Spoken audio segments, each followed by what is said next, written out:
So Donkosaurus, who's been fairly inactive, bin raises under the gun. Leads out for half the pot on the flop. And again, Coppercliff decides to check shove. We did this play to big stack 24J earlier. I think it's a bit... I think the sizing was fine in that spot. In this spot, Donkosaurus is putting in about 1/14th, I guess, of his stack, and he's only calling, if he has queens or kings or aces. This is a bit of an oversized bet by Coppercliff. I think it feels very weak to me, but it did get the job done. I don't like the way he played that hand, no matter what he had there. I liked this move better against Big Stack when it was apparent that Big Stack was more committed. In this case, Donkosaurus is only going to call him when he has a crazy strong hand, and Cliff is giving Rex, I'm sure those aren't their real names, Cliff is giving Rex a very easy decision if he doesn't have a big hand, by putting so much pressure on him. Alright, so 24J and Coppercliff get into a little raising war pre-flop. There's an open, there's a 3-bet, here's a 4-bet, and a flat. This 4-bet by Big Stack for a third of his stack, it indicates crazy amount of strength, and Coppercliff should pick up on that. There's really no hand he should be flatting this 4-bet with. This is, Big Stack, even though he's a very aggressive player, he doesn't like to 3-bet and 4-bet a lot pre-flop. He likes to keep the pot small with min raises and the such. So when he's putting in 4-bets for a third of his stack, you can safely assume he has, queens plus, ace king. Well, even ace king he probably would have just shoved. So I'm taking that out of his range. I'm thinking he has queens plus here. And unless Coppercliff is trapping with something like kings plus, no matter what he has, this is a bad call pre-flop.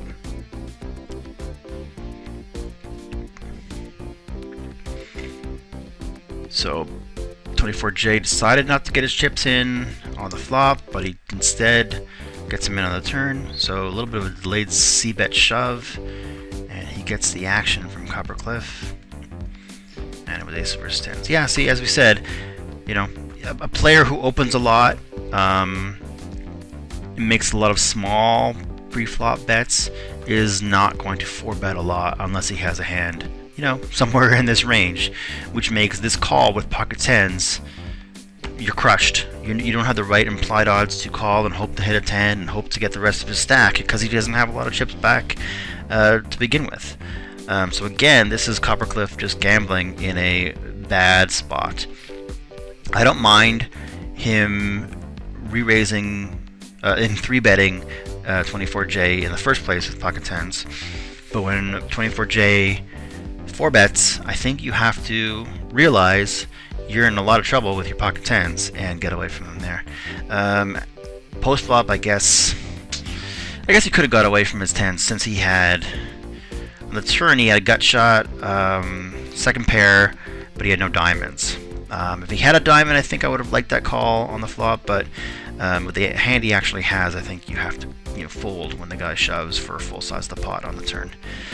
So nice double up for 24J, and again we see some spewing off of the big stack by Coppercliff. Alright, I'm going to open pocket sevens for 2x. Big stack checks. In a situation like this where we have a player who I've seen defend this big blind very widely, it's okay to not be scared of that ace. A lot of players, when they defend their big blind and you have pocket sevens and an ace comes up, well, an ace is a huge part of their defending range. So you can safely, check fold. But in a situation where you're playing a player who, he could have 4 high here, he could have, you could have a flush draw, you could have pretty much anything. He doesn't necessarily have to have us beat by hitting that ace. So against a play like that, I'm going to take a little c-bet And he calls. And now we're just trying to get the shit on cheap and hope that he's monkeying around with a flush draw or chasing a straight or something. But he does indeed have the ace this time, which is just unlucky for us. But we played a small pot. We didn't put too many chips in the middle trying to bluff somebody. And yeah, I think that's fine. Sometimes, as part of your overall strategy, sometimes you're going to win small pots. Just make sure that they're small pots and not big pots when you don't have the best hand. Ace 8 under the gun, I probably would have raised if it was suited. Something as weak as Ace Jack offsuit, but Ace 8 offsuit I can safely fold. As you can see, the blinds have gone up, so now we're at 50, 100. We have 70 big blinds. Cliff has 95. Big Stack is comfortable with 53, and everybody else is in the 20 big blind range. So these people are all going to be, well, if they're playing standard strategic poker, they should be looking to 3-bet shove with their 20 big blind stacks against, some of the aggressive players at the table, like these people. But we'll see what happens. As it stands, Courtesans decides to limp in with a 21 big blind stack, which is a non-standard play. It's a leak. He's hoping to hit a flop. He's not taking the aggressive lead, which gives him, opportunities to win the hand when he bets or when he actually does have the best hand. In this case, he's only going to win the pot when he has the best hand. And that's not going to happen often enough to justify limping in with a 21 big blind stack. And now he goes ahead and shoves for 4 times the pot.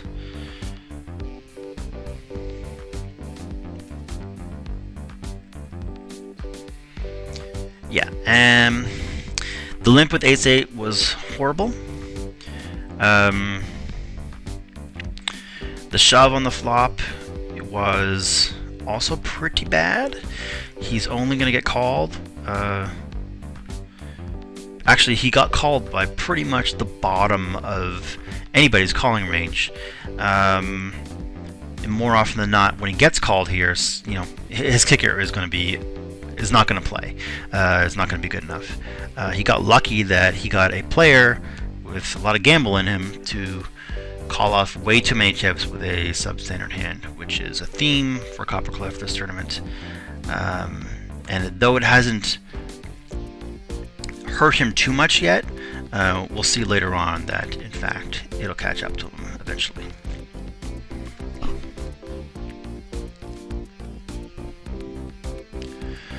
Alright, so here is a situation where Big Stack 24J has been raising 25% of the hands, rather lifetime versus him, versus when I've been at his table, he's raised 25% of the hands. If you hover over here, you can see that this session he's raising 26% of the hands, so he's on par with his tendencies, his usual tendencies. We get a flat call, a cold call from Donkosaurus.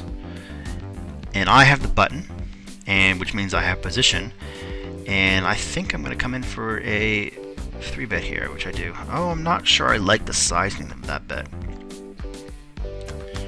Yeah, I think I would have liked to have made it,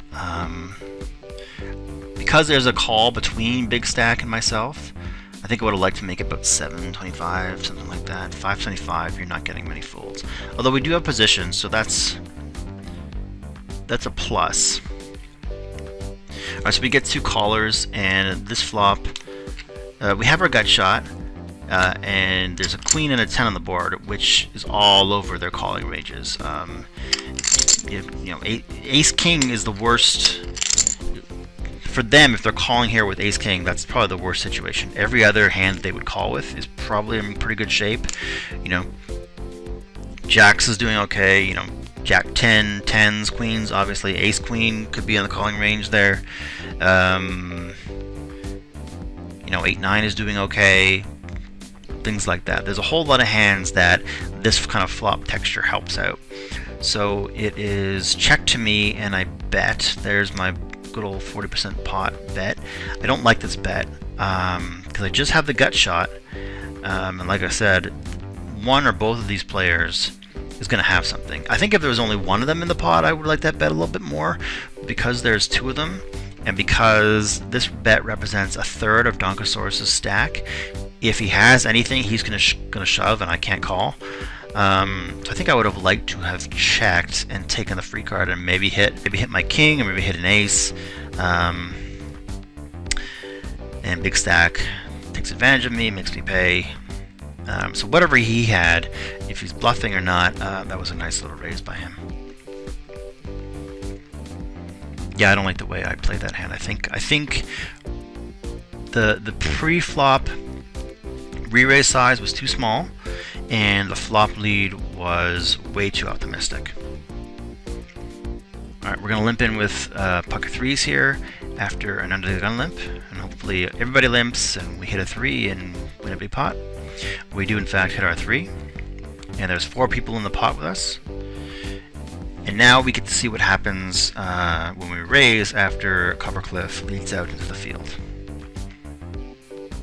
Oh, I'm kind of shocked that we don't do that. I think the reasoning was that since I identified that his leads like this were a lot of the times weak, when I actually have a super strong hand, I don't want to blow him off his hand just yet. So now that I'm looking at it, I think the in-game decision I made was actually pretty decent given the player and the situation. And now he leads again for the same size, which is a pattern we've picked up on. So we don't want to raise and expose his weak hand. We want him to keep on bluffing, keep on putting chips in the pot, and not get him to fold.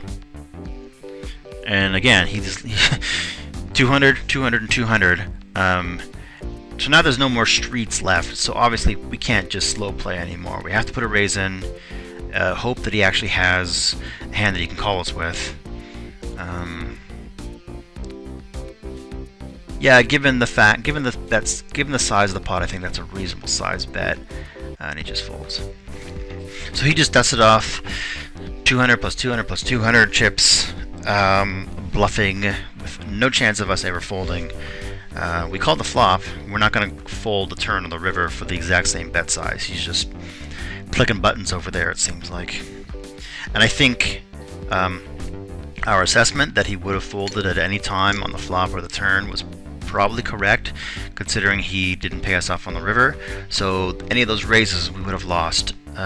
If we'd raised at any point prior to the river, we would have lost his turn and river bluffs. So I think we got the maximum in that hand.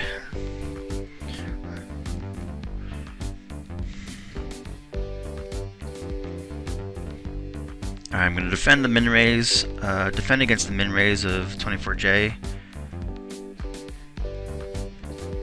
I think I could have taken a little stab on the turn there, but against most players at this level, I probably would have, but against a thinking player, like I'm assessing 24J as a thinking player, so if I had led here on the 4 of clubs, he probably would have figured out the 4 of clubs is never helping me after I just called a pre-flop raise, and he would have raised with his entire range. So I think I played it okay not taking a stab there.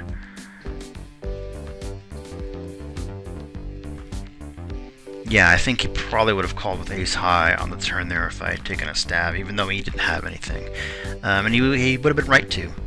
You can make that kind of play against players who are fit or fold, meaning they'll only call you if they have something. But a player who is able to think through not only what they have, but what you have, making that kind of bluff is just spewing off chips. And so I think I saved myself some chips for later by not bluffing in that spot. But here we're going to bluff. We're going to raise the old queen deuce offsuit. We had FT caller to call. And I'm just taking a stab here, hoping he doesn't have the king. Or an 8. I think he calls me with an 8. I think he calls me with pocket 7s as well. Actually, if he's calling with pocket 7s, he's calling with 6s, 5s, 4s, 3s, and 2s. Those unlikely the S2 since I have a 2 in my hand. And now that we've actually hit our pair, and I think we're in pretty good position, because I think he's the kind of player that would have raised if he actually had a king here. And since he's checking again, oh, I should have bet there. Yeah, I should have bet the turn. I'm not full in the river here, but I think the real mistake was not betting the turn. He's shown that he was willing to call my flop bet, so why not make him call a turn bet? And now this river call is pretty standard. Okay. Okay, so obviously if he was calling us with something as late as pocket 3s or pocket 4s or an 8, obviously, I say obviously only because that's not the right word, because I'm kind of flabbergasted with this move. In reality, our turn check actually won us 445 more chips, because he would have just folded the turn, and it wouldn't given him an opportunity to bluff the river. So we wound up making more money, but I still think that the turn, if he's calling the flop and we actually hit our pair on the turn, I think that's a good spot to bet in the long run.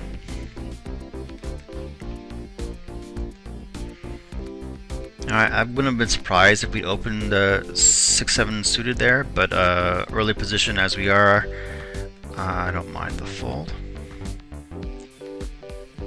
Alright, well, I guarantee there's no way in the world Coppercliff is folding here. Any calls?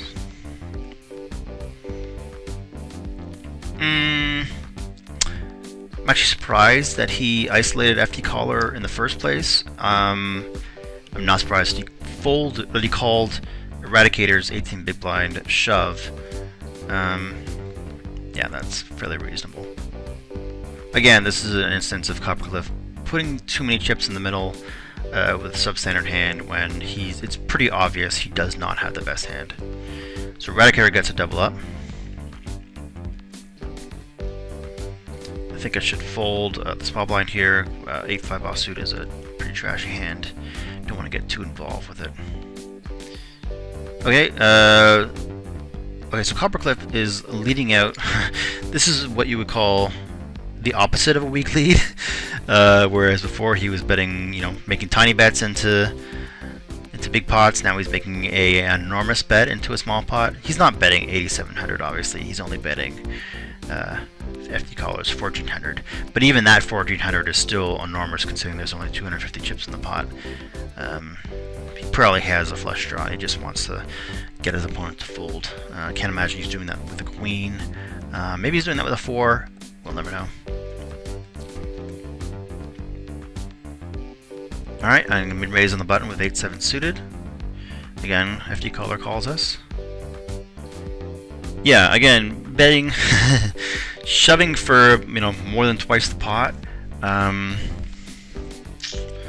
There's really no situation where this is warranted. He should know that if I'm raising pre-flop, I'm going to put in a bet on the flop and then he can shove. But he's basically taking that move away from me and costing himself chips. Yeah, if he had check shoved there, when if he checked and I bet 220, something like that, then he can shove for 1,200. He gets another bet out of me. But this way, he's not giving me the opportunity to bluff at the pot. He's just wants to shut it down right now and take the 500 that's in the middle, which is a reasonable move given that it's a large portion of his stack. But given the player I am, and I know he knows the kind of player I am, so I think he should have let me bet once and then come over the top, and he would have got a little bit more value from whatever hand he's doing that with. And then he shows, well, okay. If you're watching this FT caller, here's a tip that I've wanted to give you often. Do not show your hands. You show your hands way too much. In this spot, I'm not sure if you are showing because you're showing thinking this is a strong hand or showing thinking this is a bluff. But no matter which one you think it is, don't show me your hands.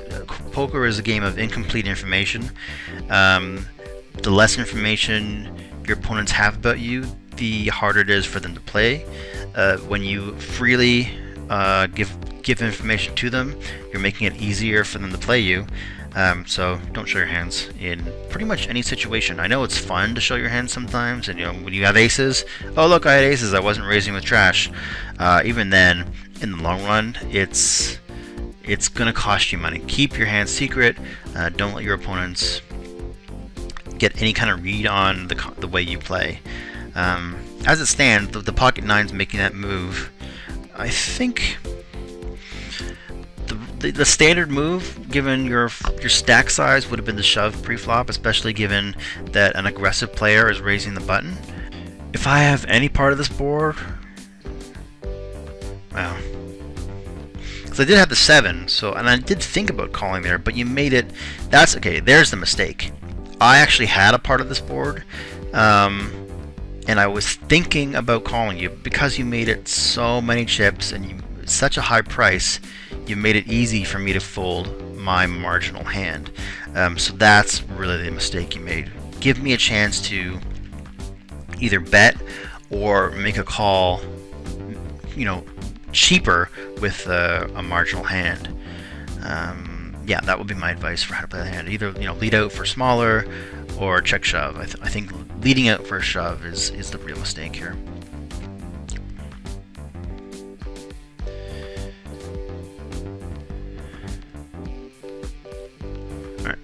Back up a bit here. Okay, so Donkosaurus limps, which is a mistake no matter what his hand is, given the fact that he only has 13 big blinds. When you are in this kind of 10 to 12 big blind range, and there's only one player left to act behind, why not shove all in?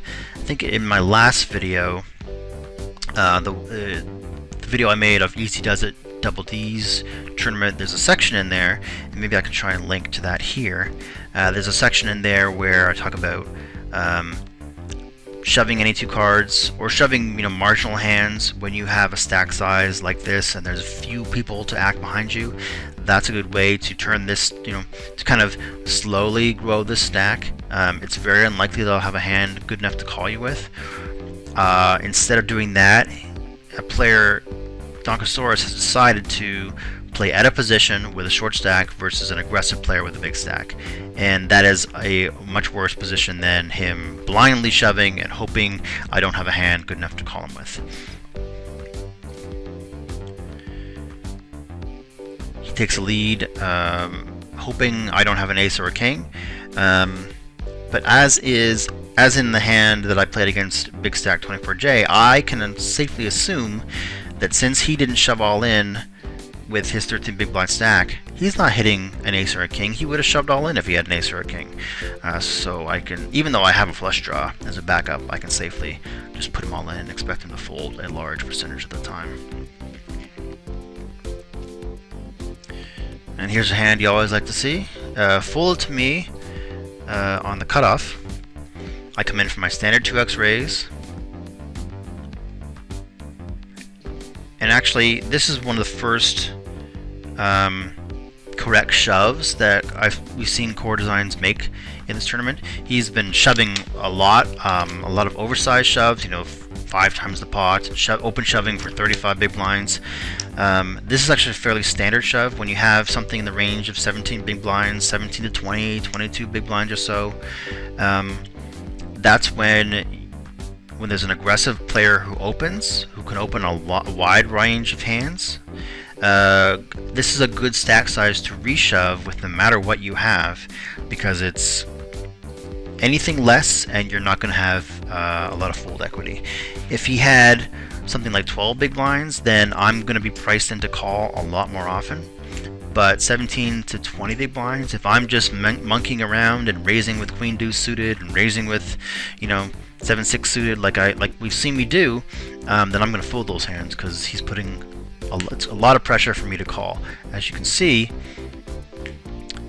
he's giving me 1.3 to 1 pot odds, which means I have to win 44% of the time for this to be a profitable pot odds call. And if I have queen deuce offsuit, or jack 10 suited, it's probably a bad pot odds call.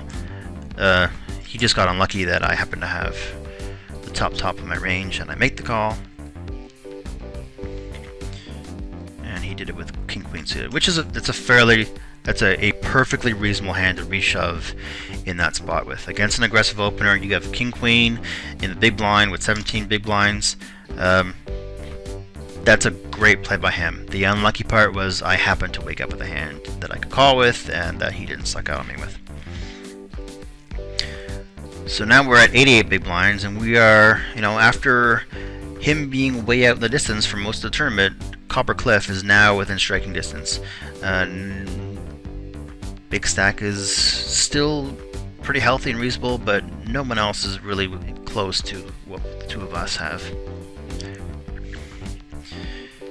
Pours opens for 6x under the gun. Eradicator re-raises for, 65% of his stack. If you're gonna raise, re-raise for 65% of the stack, just get the rest of it in there. If he's calling this bet, he's gonna call the whole thing. So just put the whole thing in there. That's a stack size mistake. As it stands, they get it all in. Queens versus kings, and so that was going all in no matter what happened. But just a technical issue for Eradicator. Like I said, if you're gonna re-raise enough that more than half your stack is in the middle, or even like more than, I would say, 40% of your stack is in the middle, just put the rest of it in.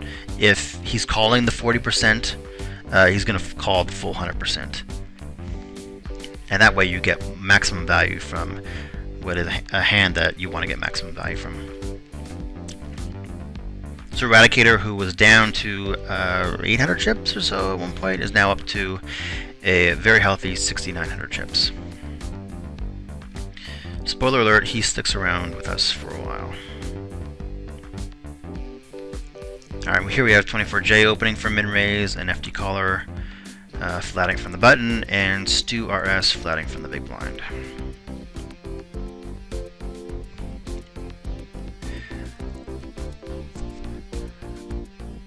Okay, this is a weird bet size. So big stack leads out for 360. Now normally if you were going to raise, standard raise would be something in the neighborhood of 850, 900. FD Caller decides to make it 1400 when he only has 1700 back. Same situation as when Eradicator 3-bet pre-flop in the last hand. If you're going to make a bet that puts this this larger percentage of your stack in the middle, just go ahead and shove, or make it smaller.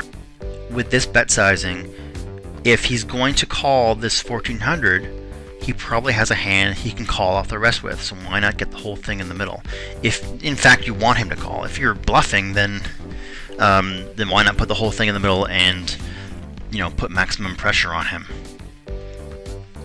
And whoa, what's going on here? So Stu cold 3 bets, so that's a monster hand, because he should recognize that FD Caller is never folding, so he obviously has something. Big stack gets out of the way, FD Caller goes all in, Stu calls, and what do we have? Okay, so big stack 24J opens, and FD Caller flats from the big blind with only 28 big blinds behind. I think that's actually a reasonable play against 24J. I think you don't want to get him to fold pre-flop when he's raising so often pre-flop. You want to keep him in there with all the marginal hands that he's raising with, and hopefully win a big pot with a fairly well disguised pocket kings. The argument for raising is that the blinds don't call with... Okay, the blinds should never call with a hand as bad as 9 deuce offsuit. So there's your argument for re-raising, is you isolate big stack 24J, get the blinds out of there with whatever funky hands they may call with. The flop play, I think it's really tough. yeah, I don't blame FD Caller for getting it in there. I don't know much about Stu RS. Like I said, look here. I've only ever played 41 hands with him. Maybe FD Caller knows something about him that I don't. But against a player you don't know much about, I think when you have pocket kings and this is the board, and you only have 28 big blinds behind, I don't necessarily mind getting it in there. I would think about it, when he bets and you raise, and then he cold 3-bets. He checked cold 3-bet. Oh gosh, that's hard to say. Then you have to consider that he has some kind of big blind special. But I don't necessarily blame you for going with it in this spot. Certainly after you raised for 40% of your stack, then you're calling it off versus any action behind. Just got unlucky that the big blind decided to take a flyer with 9 deuce and flop top and bottom and cracked your kings.